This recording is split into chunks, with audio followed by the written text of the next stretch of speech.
Your mind must actively seek discomfort. You have to go after tough challenges, learn to enjoy them, and train yourself to take pleasure in doing hard things. For some people, this comes naturally. For others, it takes time and effort. I always advise that the best habit you can build is creating and sticking to a schedule. Write it down. Today, I must spend an hour on the treadmill, no excuses. Even if you walk slowly, complete that hour. Then the next time, aim to improve. Cover more distance in that same hour, maybe add 3 more miles. Keep setting small written goals. Today, 100 push-ups, 100 sit-ups, 100 chin-ups, and then stick to it no matter how long it takes. Set clear days for your workouts, Monday, Wednesday, and Friday. Give yourself recovery time too so you don't burn out. Appreciate your rest days, but when it's time to work, go all in. Most people just wander into workouts aimlessly. A little jumping rope here, a few curls there, without real structure. That's why trainers are popular. They tell you what to do. But if you can't afford a trainer, you can be your own. With bodyweight exercises like squats, push-ups, sit-ups, and chin-ups, you can create tough, effective routines.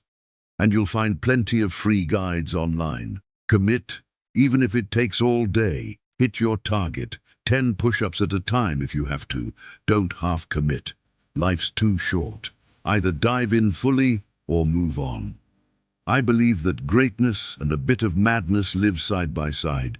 True mastery demands intense focus and often sacrificing other parts of life. Many fear whether they can develop discipline. But when you force yourself into action, you prove you can.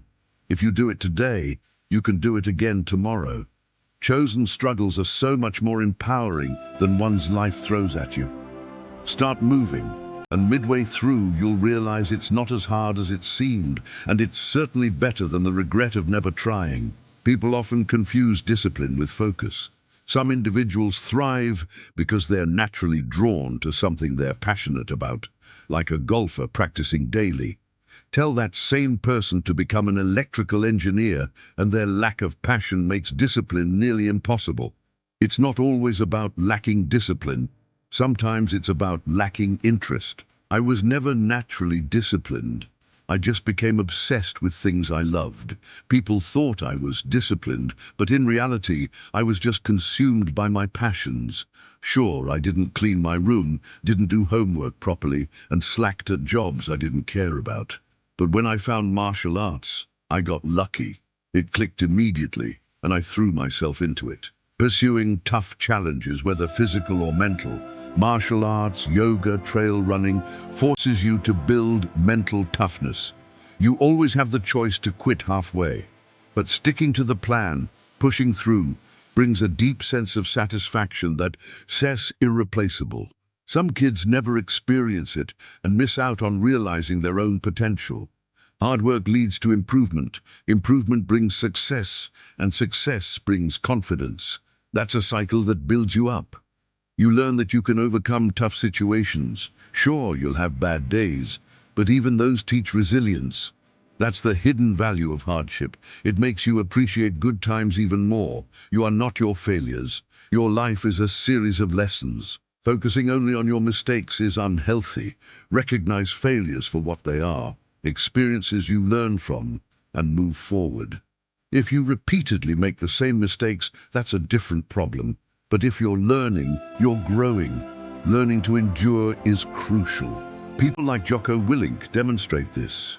Waking at 4:30 a.m. daily, working out without excuses, proving that discipline equals freedom. When you build that level of consistency, you gain confidence knowing you can handle whatever life throws at you. Today, many people run from discomfort, distracting themselves with phones and social media to avoid even a second of boredom. But it's during those quiet, input-free moments that real important thoughts arise. If you're always distracted, you're only absorbing others' ideas, not nurturing your own. Finally, remember, you're not the mistakes you've made. You're the person who's lived through them and learned. Regret about starting late is useless. What matters is that you're taking action now.